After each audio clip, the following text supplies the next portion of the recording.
اقرأ باسم ربك الذي خلق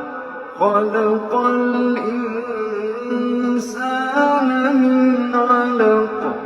اقرأ وربك الأكرم الذي علم بالقلم